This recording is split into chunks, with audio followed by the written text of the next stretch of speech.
માતા દેવહૂતિને ભગવાન કપિલ સાંખ્ય દર્શન કરાવે છે. માતાને માધ્યમ બનાવીને કહે છે, હે માતા, જીવની 4 અવસ્થા હોય છે. બદ્ધ અવસ્થા, મુમુક્ષુ અવસ્થા, મુક્ત અવસ્થા અને બ્રહ્મલીન. આગળની 3 અવસ્થાઓ છે એટલે બ્રહ્મલીન તો થાય જ છે. બધું બ્રહ્મમાં તો ભળે જ છે. બદ્ધ એટલે વિષય રસોની અંદર આસક્ત અને બંધનમાં હોય એવો જીવ. મુમુક્ષુ એટલે બંધાયેલો તો છે પણ મુક્તિની તરસ છે. જેને જ્ઞાનની તરસ હોય એને જિજ્ઞાસુ કહેવાય. જેને ભગવાનની તરસ હોય એમને ભક્ત કહેવાય. જેને મુક્તિની પ્યાસ હોય, તરસ હોય, એને મુમુક્ષુ કહેવાય. છૂટ્યો નથી પણ છૂટવા માટેનો પ્રયત્ન કરે છે. ત્રીજી અવસ્થા એ હે માતા મુક્ત અવસ્થા છે. વૈરાગ્યના શસ્ત્રથી જેમણે બંધનોને કાપી નાખ્યા છે એ મુક્ત છે. અને ચોથી અવસ્થા એ બ્રહ્મલીન છે, જે બ્રહ્મમાં લીન થઈ જાય છે.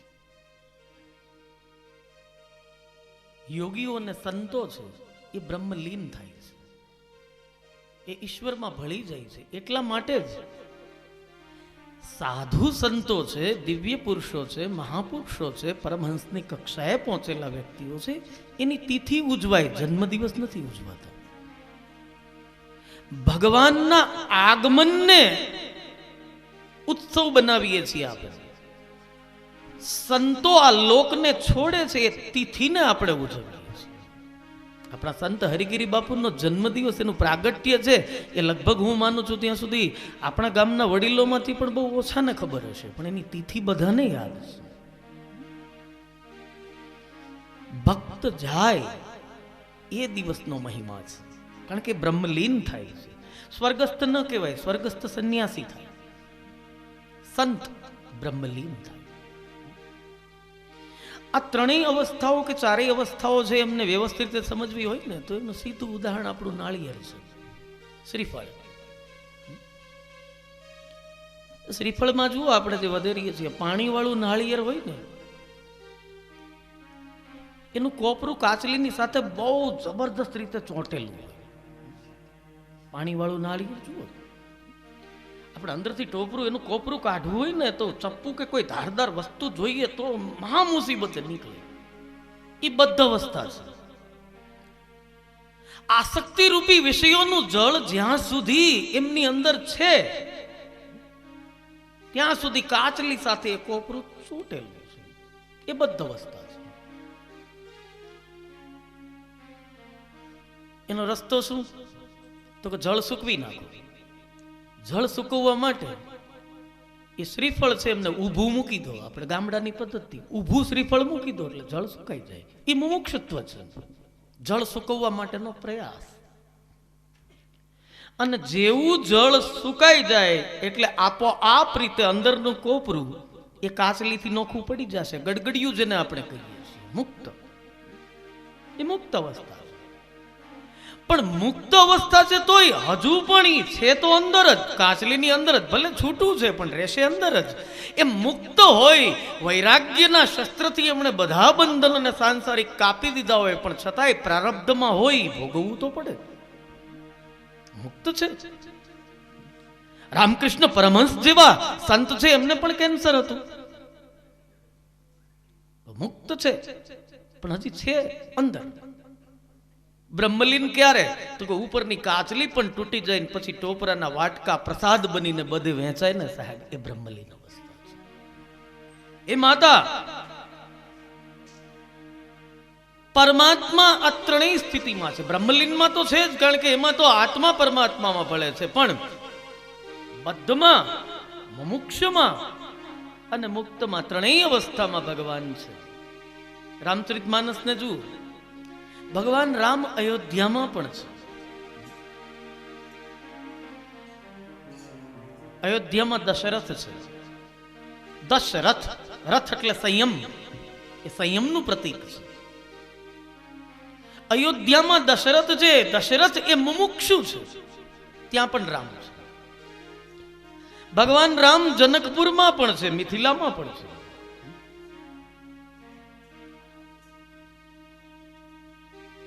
ત્યાં જનક મહારાજ છે, એ મુક્ત પુરુષ છે, પરમ વૈરાગી. અને ભગવાન લંકામાં પણ છે, ત્યાં રાવણ છે. રાવણ એટલે દશાનન, દશ વત્તા આનંદ. આનંદ એટલે મુખ, ખાવું પીવું ને મોજ કરવી. ઈટ ડ્રિંક એન્ડ બી મેરીડ, બસ મોજ કરો. દશાનન ભગવાન રામ ત્યાં પણ છે. ત્રણેય અવસ્થાઓમાં ભગવાન છે. એ માતા સંસારમાં બે પ્રકારના માણસો રહે છે. એક મધ ઉપરની માખી જેવા માણસો ને બીજા સાકર ઉપરની માખી જેવા માણસો. જીવનના રસો બધા લે છે, લૌકિક સુખો લે છે, પણ માનવ બે પ્રકારના. નક્કી આપણે કરવાનું કયા પ્રકારની માખી બનવી. બંનેને રસ મળે છે, બંનેને મીઠાશ મળે છે, પણ સાકર ઉપરની માખી છે એમને જ્યાં સુધી રસ લેવો હોય ત્યાં સુધી રહે છે, અને પછી એને ઉડવાનું મન થાય ત્યારે સીધી ઉડી જાય છે. પણ મધ ઉપર માખી બેઠી હોય ને એમને મધનો રસ્તો મળે, એને મીઠાશય મળે, પણ મધની ચિકાસ હોય છે ને એમના પગ ફસાઈ જાય છે. ક્યારેક એવું પણ બને કે રસ લેતા લેતા એ માખી એમાં જ ફસાઈ જાય ને પછી એ ફસાયેલી માખીને ત્યાં જ દેહ ત્યાગ કરવો. મનુષ્યો પણ બે પ્રકારના હોય છે. જીવનનો જેટલો આનંદ લેવાનો હોય એટલો લે, અને પછી આમ હસતા હસતા એ આવજો એમ કહીને ગામત્રે જતો હોય એમ માણસ જતો રહે સાહેબ. અને કેટલાક અસહ્ય પીડાઓ વેદનાઓ છૂટતા નથી. સમજવું એ મધુ પરની માખી છે.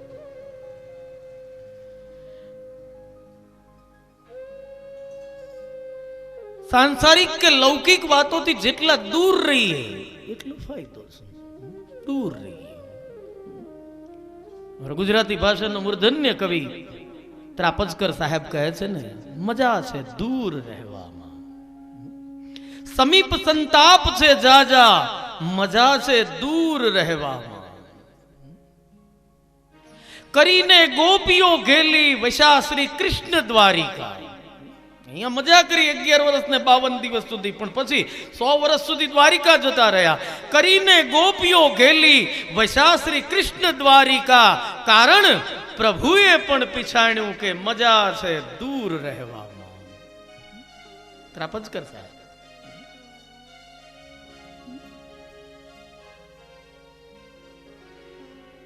માતાએ કહ્યું કે પુત્ર આમાંથી મુક્તિ કઈ રીતે મળે? ભગવાન કપિલે કહ્યું કે સંતોના સત્સંગથી. સંતોના સત્સંગથી ઈશ્વરની ગતિ વિશે જાણીશું. જાણીશું તો વિશ્વાસ આવશે, વિશ્વાસ આવશે તો પ્રેમ, અને પ્રેમ થશે તો જ પ્રાપ્તિ થશે. મહાત્મા તુલસીદાસજી પણ લખે, જાને બિનુ નહીં હોય પરતીતી, બિનુ પરતીતી હોય ન પ્રીતિ. જાણ્યા વગર વિશ્વાસ કેમ આવે? વિશ્વાસ નહીં તો પ્રેમ ક્યાંથી, અને પ્રેમ નહીં તો પ્રાપ્તિ ક્યાંથી? એ જણાવે કોણ? સંતો. માતાએ પૂછ્યું, પુત્ર એવા સંતોને ઓળખવા કઈ રીતે? કપિલજીએ કહ્યું, માતા, જે સંતમાં તિતિક્ષા હોય એ સાચા સંત. હસતા હસતા સહે અને સહેતા સહેતા હસે સાચો સંત. कुछ भी करिए आप, कुछ भी करिए. ચંદનના વૃક્ષને કુહાડો કાપે ને સાહેબ, તો પણ એ કુહાડાની ધાર છે ને ચંદન સુગંધી બનાવે સાહેબ. સંતનો સ્વભાવ એવો હોવો જોઈએ. જગત કદાચ ગમે તેટલા દુઃખ આપે, પણ એ હંમેશા જગતનું કલ્યાણ જ કરે. એના મુખમાંથી શ્રાપ ન નીકળે, એના મુખમાંથી બદદુઆ ન નીકળે, એના મુખમાંથી કોઈનું અહિત ક્યારેય વિચારી ન શકાય.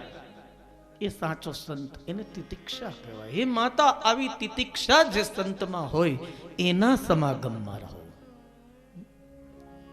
આપણે એક બહુ સરસ મજાનું દૃષ્ટાંત છે ને કે એક મહાત્માજી છે એ નદીએ સ્નાન કરવા રોજ જાય, ત્યાં સ્નાન કરીને આવતા હતા. તો આમ સ્નાન કરીને મંદિરમાં પોતાના પૂજા અર્ચન માટે જતા હતા, ત્યારે ત્યાંથી પસાર થયા. ત્યાં બાજુમાં ઘાટ હતો, ઘાટ ઉપર એક ધોબી કપડા ધોતું. તો મહાત્માજી સ્નાન કરીને શુદ્ધ કપડા પહેરી અને વસ્ત્રો ધારણ કરીને ત્યાંથી એ સંત નીકળ્યા. તો ધોબી કપડા ધોતો તો એમના મેલના છાંટા છે એમના ઉપર ઉડ્યા. એટલે સંતને એમ થયું કે હું થોડો અશુદ્ધ થઈ ગયો, પાછા સ્નાન કરવા ગયા. બીજી વખત પાછા સ્નાન કરીને આવ્યો. પેલો માણસ તો ધોબી તો એના કપડાનું કામ કરતો હતો કે એમણે કપડાને જોરથી આમ પછાડ્યા ઘાટ ઉપર, પાછા છાંટા ઉડ્યા ગયા. ત્રીજી વખત નીકળ્યા ત્યારે પેલા ધોબીને કીધું એમણે કે ભાઈ મારે ભગવાનનું કામ છે, મારે પૂજા માટે જવાનું છે, તું આ છાંટા ઉડાડે છે ને એને કારણે હું અશુદ્ધ થઈ જાઉં છું. પેલો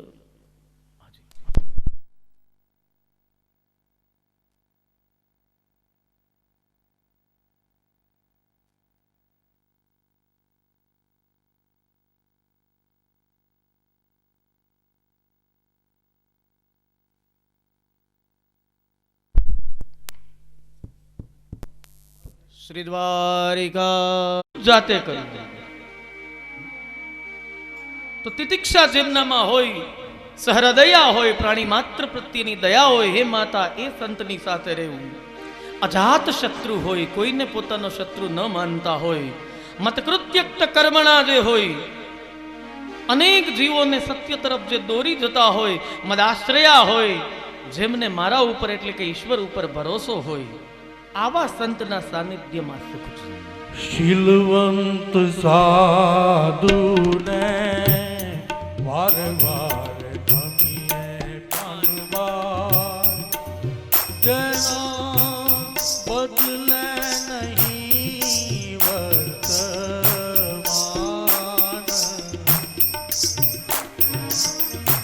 શીલવંત સાધુને વાર વાર ગમીએ પાનવા, જેના બદલે નહીં વર્તમાન.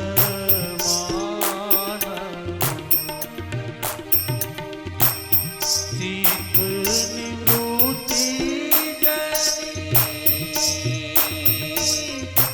સદાય નિર્માણી એને મહારાજ થયા મહેરબાન. શીલવંત સાધુને વાર વાર ગમીએ પાનવા, જેના બદલે નહીં વર્તમાન.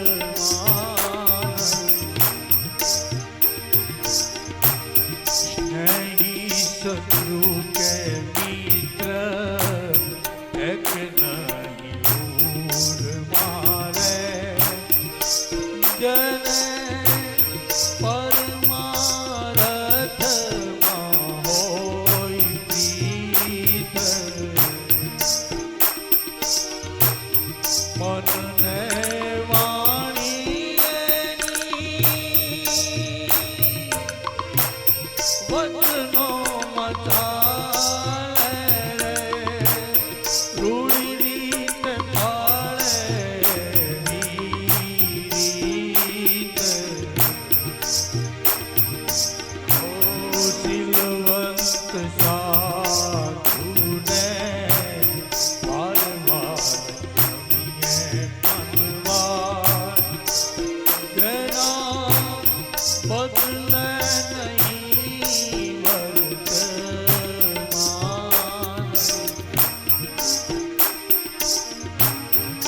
આઠે પહોર મન મસ્ત થઈ રહેવે, જાગી જાય તુરિયાનો તાર. નામ ને રૂપ નિત્ય કરી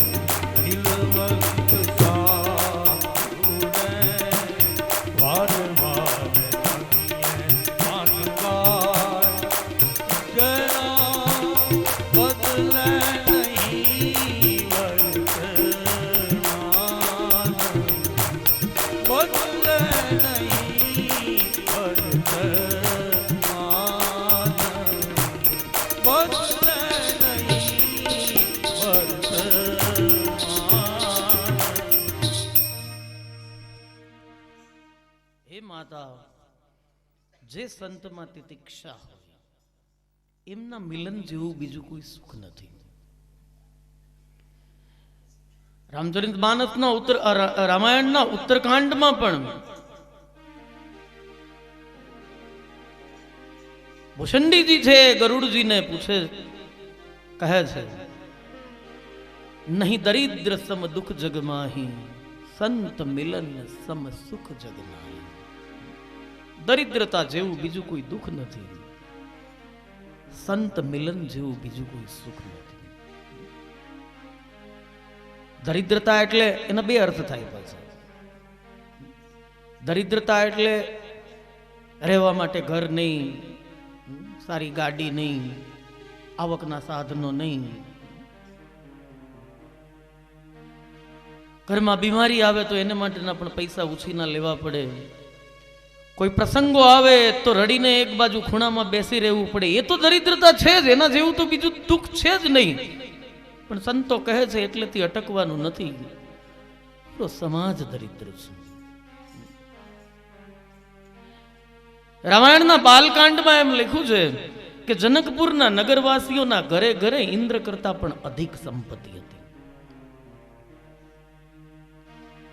પણ એ જનકપુરની ગલીઓમાં રાજમાર્ગ ઉપર જ્યારે રામ અને લક્ષ્મણ પસાર થયા ત્યારે એ જનકપુરના નગરવાસીઓ પોતાની જાતને રંક માનવા લાગ્યા. દાય ધામ કાજ સબ ત્યાગી, મનહુ રંક નિધિ સમજત લાગી.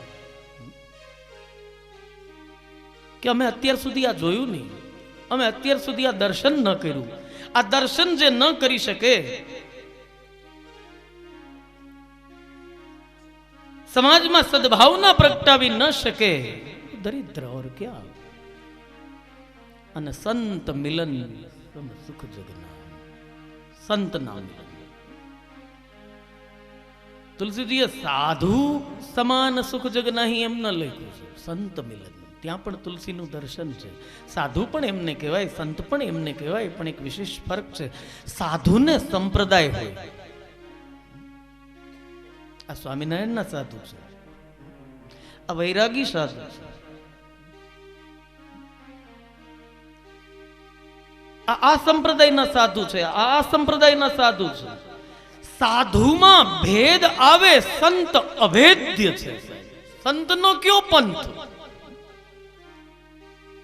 સંતનો કયો સંપ્રદાય, એ સંસ્કૃતિના શિખર બનીને બેઠા છે, અભેદ્ય છે સંત. એના માટે બધા જ પોતાના છે, એ બધાના છે. માતાને સુંદર મજાનો ઉપદેશ આપી માતાએ પ્રશ્ન પૂછ્યો કે જે ભગવાનને ભજતા નથી પુત્ર, એમની દશા શું થાય છે? કપિલજીએ કહ્યું કે સીધી વાત છે, એ અનેક જન્મો સુધી, જન્મ જન્માંતર સુધી છે, આ ચક્રની અંદર સંસારમાં ભટકતા રહે છે. પુનરપી જન્મમ પુનરપી મરણમ પુનરપી જનની જઠરે શયનમ. સુંદર મજાનો ઉપદેશ કરી અને ગંગાસાગર આશ્રમમાં કપિલ ભગવાન જતા રહ્યા. સારે તીર્થ બાર બાર, ગંગાસાગર એક બાર, એવું કહેવાય છે. માતા દેવહૂતિ એ ભક્તિ પ્રધાન જ્ઞાન છે. ઋષિ કરદમ એ જ્ઞાન પ્રધાન ભક્તિ છે. માતા દેવહૂતિએ બ્રહ્મરંધ્રથી પ્રાણ છોડ્યા, સિદ્ધિ મળી. એ સ્થળનું નામ સિદ્ધપુર, જે માતૃ ગયા તીર્થ તરીકે ઓળખાય છે. સ્વયં ભગવાન પરશુરામે પણ પોતાની માતાનું તર્પણ આ સ્થળ ઉપર કર્યું છે.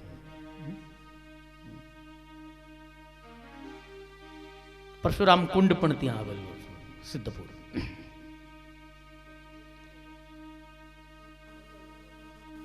કપિલ ભગવાનના સાંખ્ય દર્શન સાથે ત્રીજા સ્કંદને વિરામ આપ્યો. ચતુર્થ સ્કંદ છે વિસર્ગ લીલા. પેલા સર્ગ સર્જન, હવે વિસર્ગ વિશેષ સર્જન.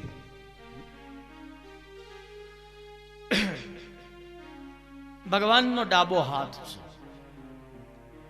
ચોથો સ્કંદ 31 અધ્યાય છે અને આ સ્કંદમાં 4 પ્રકરણ છે. ધર્મ પ્રકરણ જેમાં 7 અધ્યાય છે, એમાં દક્ષ યજ્ઞની કથા છે, કારણ કે યજ્ઞ સપ્તતંતુ હોય છે એટલે 7 અધ્યાય છે. પછી અર્થ પ્રકરણ છે, એમના 5 અધ્યાય છે. 5 જ્ઞાનેન્દ્રિયથી જ અર્થ એટલે કે સાર ગ્રહણ કરવાનો હોય છે, એટલા માટે અર્થ પ્રકરણના 5 અધ્યાય, જેમાં ધ્રુવજી મહારાજનું ચરિત્ર છે. 11 અધ્યાયમાં કામ પ્રકરણ છે. 5 જ્ઞાનેન્દ્રિય, 5 કર્મેન્દ્રિય અને 11મું મન, એમનાથી કામનાઓ પ્રગટ થાય છે, એટલા માટે કામ પ્રકરણના 11 અધ્યાય, જેમાં પૃથુ ચરિત્રનું વર્ણન છે. 4થું મોક્ષ પ્રકરણ છે, જેમાં 8 અધ્યાય છે. અષ્ટધા પ્રકૃતિથી બંધાયેલા જીવને મોક્ષ આપવા માટેની કથા, એટલે 8 પ્રકરણ, 8 અધ્યાય આ મોક્ષ પ્રકરણની અંદર છે, જેમાં નારદજીનો પ્રાચીન બરહીને ઉપદેશ અને પુરંજન આખ્યાન રહેલું છે. તૃતીય સ્કંદમાં શરૂ થયેલો એ મૈત્રેયજી અને વિદુરજીનો સંવાદ આગળ ચાલે છે. એ વિદુરજી હવે મનુ મહારાજ છે, એમના દિવ્ય વંશની કથા સાંભળો. દેવહૂતિ પછી કન્યા વંશની અંદર આકુતિ અને રુચિ ઋષિના વિવાહ થયા. આ વિવાહ પુત્રિકા ધર્મથી થયા એમ લખ્યું છે. પુત્રિકા ધર્મ એટલે કન્યાનો પિતા જમાઈની સાથે એવી શરત રાખે વિવાહ પહેલા કે જો પુત્ર જન્મે તો એ પુત્ર તમારે મને આપી દેવાનો, એને પુત્રિકા ધર્મ કહેવાય. આકુતિ અને રુચિ ઋષિના પુત્રિકા ધર્મથી વિવાહ થયા, જેનાથી યજ્ઞ નારાયણ પ્રગટ થયા. દક્ષિણાની સાથે એમનો વિવાહ થયો. દક્ષિણા એટલે લક્ષ્મી. લક્ષ્મી સન્માર્ગે વપરાય તો એમના 12 સંતાનો તોષ, સંતોષ, પ્રતોષ, ભદ્ર આ બધું મળશે. યજ્ઞ નારાયણની સાથે દક્ષિણાના વિવાહ થયા. ખબર હતી એટલા માટે પુત્રિકા ધર્મથી એમના વિવાહ કર્યા કે અહીંયા જે પ્રગટ થવાનો છે એ ભગવાન પ્રગટ થવાનો છે, યજ્ઞ નારાયણ પધારવાના છે, એટલા માટે એમણે કહ્યું કે હું મારી પુત્રીના વિવાહ આપની સાથે કરું, પણ જે દીકરો જન્મે એ તમારે મને આપી દેવાનો, કારણ કે નારાયણ પ્રગટ થવાના હતા, એટલા માટે એમણે આ શરત રાખી. અત્રિ ઋષિની સાથે પોતાની પુત્રી અનસુયા છે એમનો વિવાહ કર્યો. તેને ત્યાં 3 બાળકો, 3 દેવતાઓ છે, એ પણ બાળ સ્વરૂપે આવે, અને એના વરદાન સ્વરૂપે જ દત્ત ભગવાન એમના પુત્ર છે, ભગવાન વિષ્ણુના અંશ છે. દુર્વાસા એ ભગવાન શિવના અંશ છે, અને ચંદ્રમા એ ભગવાન બ્રહ્માના અંશ છે. બ્રહ્મા, વિષ્ણુ અને મહેશ એ ત્રિદેવને સતી અનસુયાએ બાળક બનાવેલા, અને પછી વરદાન આપેલું કે હવે અમારો અંશ તમારે ત્યાં પ્રગટ થશે. અત્રિ કેવું સરસ મજાનું દાંપત્ય જીવન, બ્રહ્મા, વિષ્ણુ, મહેશ ત્રણેયના અંશ એક સાથે પધાર્યા.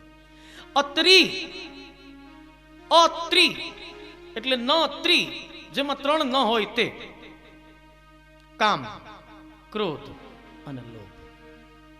ન ત્રિ ઇતિ અત્રિ. અસૂયા એટલે ઈર્ષ્યા, અદેખાય. અનસૂયા એટલે ઈર્ષ્યા રહિત, જેમાં અસૂયા નથી તે અનસૂયા. એવો પુરુષ કે જેમાં કામ, ક્રોધ, લોભ ન હોય, એવી સ્ત્રી કે જેમાં ઈર્ષ્યા ન હોય, એ બંનેનું જ્યારે દાંપત્ય જીવન ચાલે ત્યારે બ્રહ્મા, વિષ્ણુ અને મહેશ પ્રગટે. અત્રિ અને અનસૂયાની કથા. ત્રીજી પુત્રી પ્રસૂતિના લગ્ન દક્ષ સાથે થયા, જેને કુલ 16 કન્યાઓ હતી. દક્ષ અને પ્રસૂતિને 16 કન્યાઓ, એમાંથી 13 ધર્મની સાથે પરણાવી.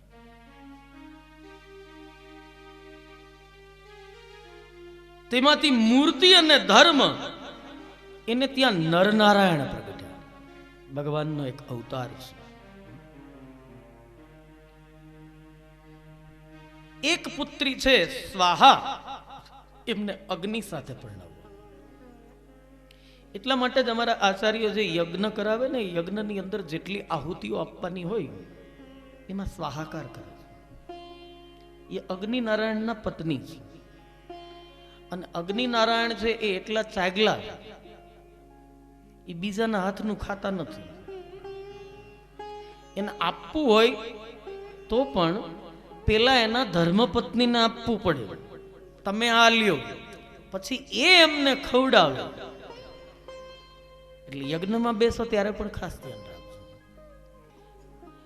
યજ્ઞની અંદર જે આહુતિઓ પડે છે, એમાં જે કંઈ હોમ હવન થાય છે, એમાં સ્વાહાકાર વગર મળેલી આહુતિઓ, જે નાખેલી આહુતિઓ છે, એ બધી એમનેમ જાય છે, વ્યર્થ જાય છે, એમનું કોઈ ફળ પ્રાપ્ત થતું નથી. સ્વાહા શબ્દનો ઉચ્ચાર થવો જોઈએ.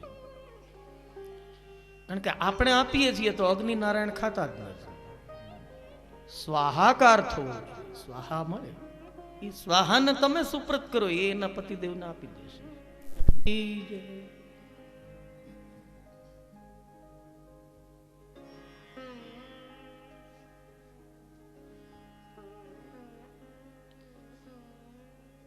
તો 16 કન્યામાંથી 13 ધર્મની સાથે, એક પુત્રી સ્વાહા એ અગ્નિ સાથે, એક પુત્રી સ્વધા એ પિતૃઓની સાથે પરણાવી, અને એક પુત્રી જેનું નામ સતી એ મહાદેવની સાથે પરણાવી, જે પિતાના યજ્ઞમાં બળીને ભસ્મ થયા. મૈત્રેયજીએ જ્યારે આ કથા કહી ત્યારે વિદુરજીના કાન ચીમક્યા કે મહારાજ, એ કથા મને સંભળાવો કે એવું તે શું બન્યું કે પુત્રી પોતાના બાપને ઘરે બળીને ભસ્મીભૂત થઈ? સર્વ પ્રકારે પોતાની પુત્રીઓને રાજી રાખનાર એવા દક્ષ પ્રજાપતિના ઘરે એમની જ પુત્રી શા માટે ભસ્મ થઈ બળી? અને દક્ષ પ્રજાપતિ છે એ શિવદ્રોહી કઈ રીતે બન્યા? જગતનું કલ્યાણ કરનાર શિવ, એમનો દ્રોહ કે દ્વેષ શા માટે કોઈ કરે? કથા સંભળાવી કે મહારાજ બ્રહ્માજીએ એક વખત સર્વ પ્રકારે યોગ્ય ગણી અને દક્ષને પ્રજાપતિ નાયક બનાવ્યો, લીડર બનાવ્યો.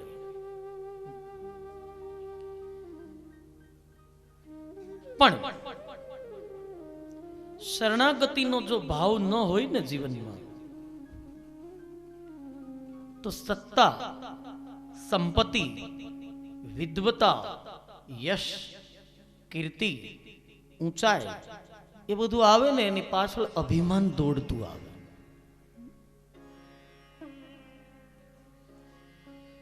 મહાત્મા તુલસીદાસ રામચરિત માનસમાં લખે છે, નહીં અસ કો જન્મા જગમાહી, પ્રભુતા પાઈ લાગી મદના. કોઈ પ્રભુતા મળી હોય, સત્તા મળી હોય, ઊંચાઈ મળી હોય, પ્રતિષ્ઠા મળી હોય, પદ મળ્યું હોય, અને એને ઘમંડ કે અભિમાન ન આવ્યું હોય, એવો કોઈ માયનો લાલ જન્મો નથી.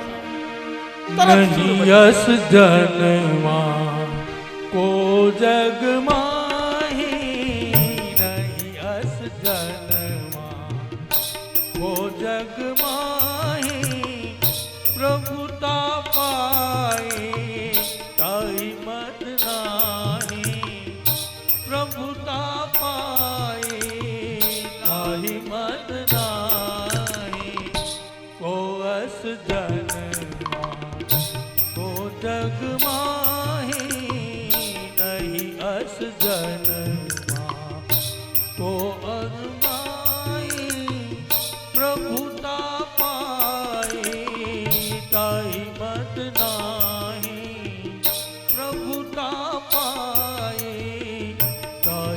મદનાહી નહીં અસ જન. દક્ષ પ્રજાપતિને નાયક પદ મળ્યું, સત્તા મળી, એને કારણે ઘમંડ આવ્યો. જો યાદ રાખજો, મોહ છે મારવાનું કામ કરે, કામના બાંધવાનું કામ કરે, અને અહંકાર છે એ સદગુણોને ખાઈ જાય. આ ત્રણેયના પ્રતીક પાછા રામચરિત માનસમાં છે. આપણા શાસ્ત્રો છે એ બહુ પ્રતિકાત્મક છે. એમાં એક પાત્ર છે એને બરાબર રીતે ખોલો તો એમાંથી કંઈક ને કંઈક નીકળશે. રાવણ છે ને એ મોહ છે. રાવણ મારે, એ મારવાનું કામ કરે. ઇન્દ્રજીત મેઘનાદ એ કામના છે, કામના બંધનમાં નાખે, બાંધવાનું કામ કરે. સ્વયં ભગવાન રામ અને અનુજ લક્ષ્મણ બંનેને પણ એમણે નાગપાશથી બાંધી દીધા. ઈ મારે નહીં, બાંધે. ઇન્દ્રજીત બાંધે, હનુમાનજીને પણ બાંધ્યા અશોક વાટિકામાં, બાંધે. મોહ મારે એ રાવણ, કામના બાંધે એ ઇન્દ્રજીત, અને અહંકાર એ સદગુણોને ખાઈ જાય, એનું ભક્ષણ કરે, એ કુંભકર્ણ છે. રામચરિત માનસમાં લખ્યું છે, કોટી કોટી કપી ધરી ધરી ખાય. યુદ્ધના મેદાનમાં, રણ મેદાનમાં કુંભકર્ણ આવ્યો ને વિરાટ સ્વરૂપ લઈને, તો વાંદરાઓને પકડી પકડીને ખાવા માંડ્યો.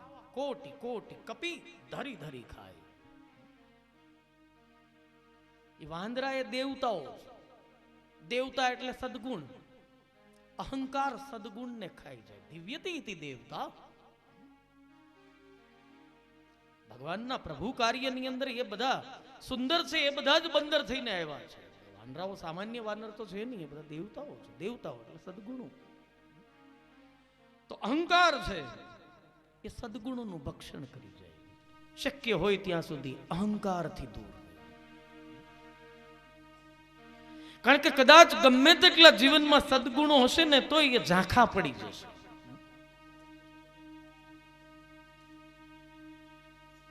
દક્ષને અહંકાર આવ્યો. જુઓ, વિચાર ભેદથી ઝઘડા નથી થતા, વિચારોની સંકુચિતતાથી ઝઘડા થાય. ઝઘડાનું મૂળ કારણ સંકીર્ણ વિચારધારા છે. એટલે ગઈકાલે પણ મેં કહેલું કે મમ સત્યમમાંથી મહાભારત ઉત્પન્ન થાય છે. મારું સત્ય. મહાભારતને જુઓ, એમાં દરેકને પોતપોતાના સત્ય છે, ને સત્ય ઉપર પોતાનું અભિમાન કે દંભ છે, એમાં ઘમંડ દેખાય છે. ઘમંડ દેખાય છે. અને ઘમંડ છે એટલે જ બધા પ્રતિજ્ઞાઓથી બંધાયેલા છે. રામાયણમાં જોશો ને તો તમને આટલી બધી પ્રતિજ્ઞાઓ નહીં દેખાય. મહાભારત આખે આખો અહંકારનો જ ગ્રંથ છે. એક એકને પ્રતિજ્ઞા છે. ભગવાન કૃષ્ણ એમાંથી બાકાત નથી રહી શક્યા છે. એ તો પછી કાળિયા ભેગો ધોળિયો બાંધો, વાન નો આવે તો કઈ નહીં, હાન તો આવે ને. ગ્રંથની અસર એના ઉપર થઈ છે. હું હાથમાં હથિયાર નહીં લઉં, પ્રતિજ્ઞા. ભીષ્મ દાદાની પ્રતિજ્ઞા, આજીવન બ્રહ્મચર્ય રહીશ, જ્યાં સુધી હસ્તિનાપુર સુરક્ષિત નહીં થાય ત્યાં સુધી હું દેહ ત્યાગ નહીં કરું. આ રાજગાદી ઉપર જે બેસશે એમાં હું મારા પિતાની મૂર્તિ જોઈશ. આ બધી પ્રતિજ્ઞાઓ જ છે સાહેબ. હું કૃષ્ણના હાથમાં હથિયાર લેવડાવીશ, અહંકાર જ છે સાહેબ. ભીમસેનની પ્રતિજ્ઞા, જેમણે પાંચાલીનું અપમાન કર્યું છે એ 100 ને હું કૌરવોને ચીરી ન નાખું, દુશાસનની છાતીનું લોહી જ્યાં સુધી દ્રૌપદીના વાળની અંદર ન નાખું કેશમાં, ત્યાં સુધી પૂર્વજોને મુખ નહીં બતાવું. ખુલ્લા કેશવાળી દ્રૌપદી, એમની પણ પ્રતિજ્ઞા, આ હું બાંધીશ નહીં જ્યાં સુધી એક પણ કૌરવ જીવતો હશે ત્યાં સુધી. અર્જુનની પ્રતિજ્ઞા, ગ્રંથ ખોલો ને, કાલનો સૂર્યાસ્ત થાય ત્યાં સુધીમાં અભિમન્યુના મૃત્યુ માટે કારણ એવા જયદ્રથને હું મારી ન નાખું તો સાંજ સુધીમાં અગ્નિ સમાધિ લઈ લે. પ્રતિજ્ઞા સબ બંધે હુએ.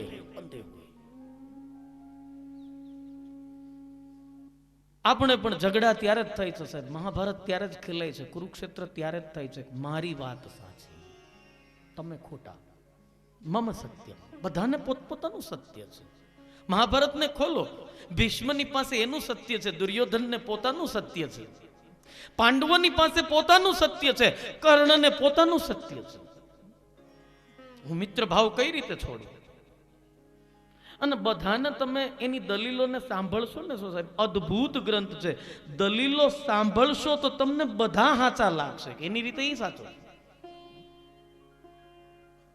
સત્ય નથી એમાં, મમ સત્ય છે, બધાને પોતપોતાના સત્ય છે. અને એટલે જ પછી જાતિ, જ્ઞાતિ, સંપ્રદાય એની સંકુચિતતા. ઈશ્વર એક છે અને આપણે બધા એમને આધીન છીએ તો કોઈ સવાલ જ નથી. પણ સંપ્રદાયના વાડાઓ આપણે કેટલા ઊભા કરી દીધા, અમારો સંપ્રદાય સાચો ને તમારો ખોટો. કોઈને નાત ખટકે છે તો કોઈને જાત ખટકે છે, પણ અમને તો સંકુચિત જષ્ટિ તણા ઉત્પાત ખટકે છે. નથી ધર્મના ટીલા, એ કલંકો છે મનુષ્યના, વિરાટોના લલાટે અલ્પતાની ભાત ખટકે છે. કહેવાતા મહાપુરુષો પૂજાતા હોય પણ કેટલી છીછરી વાતો કરે છે સંપ્રદાયના વાડામાં.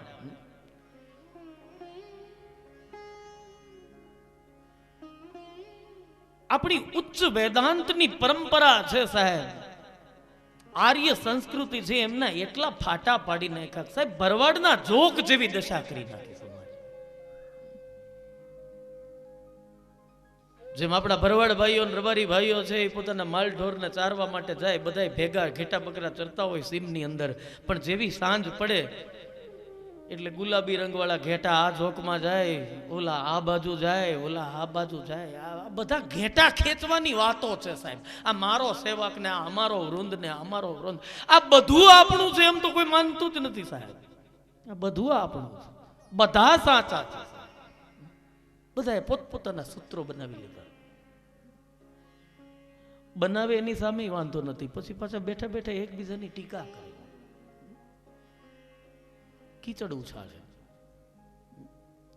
પણ યાદ રાખજો, બીજાના તરફ આપણે જ્યારે એક આંગળી ચીંધીએ છીએ ને ત્યારે બાકીની બધી આપણા તરફ રહેતી હોય છે. એ આણે કર્યું, આ ખોટો છે, એ બોલો છો આ ખોટો છે, એમાં એક સામે જાય, બાકીની બધી આ બાજુ. સંપ્રદાયો વચ્ચેના ઝઘડા.